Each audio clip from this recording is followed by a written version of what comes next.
My name is Nova, and I live in the South Florida area. I have four jobs that I work right now, but my main primary full-time job is a data analyst. I'm a single mom, and I have a 4-year-old son. He's about to turn 5 soon, within the next month. He has autism spectrum disorder as his main diagnosis, and then he has other developmental delays. When he was born, obviously he was covered, and that was all fine, and it was just regular, insurance through the state. And then when he was diagnosed with autism and I took him to the special needs school, that's when they told me I should be applying for CMS because he has a lot of needs. This he will benefit from. And I took their advice and I did that right away. He started at a special needs school in February of 2023, but then all of a sudden I took him to school, I believe it was March 4th of 2024. And I took him to school and I saw his occupational therapist and she said, I can't see him. And I said, why? He's at school today. And she's like, he's not covered.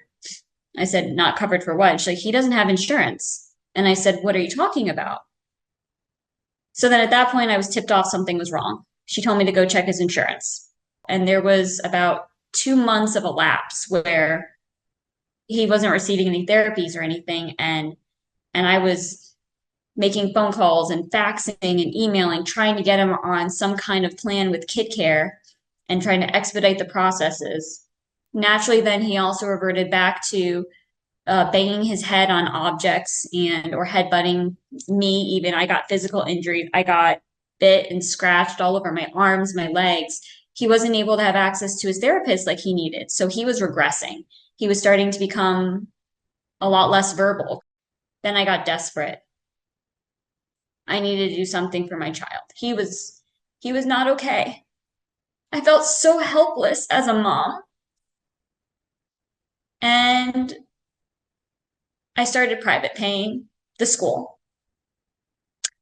And basically from about April till the end of summer, I shelled out close to $3,000 just so he could get some therapy, so he could talk again, so he'd stop biting and hurting himself.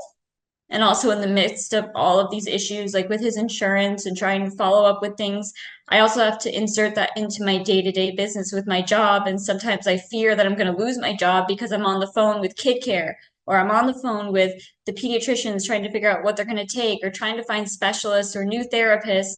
I'm at a loss of what to do. So I feel alone a lot of the times. I feel like we don't matter. It's so hard. No matter where I am, what I'm doing, whether I have four jobs or one job, I should still have access to CMS for my son. When you have a special needs child, this is a lifelong thing.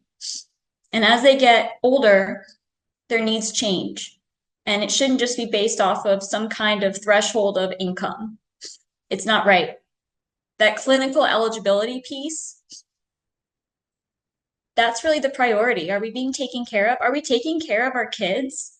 We all know someone who has special needs. And regardless of their income level, clinically speaking, if they're eligible, then they should be eligible for quality health care. Everybody should be.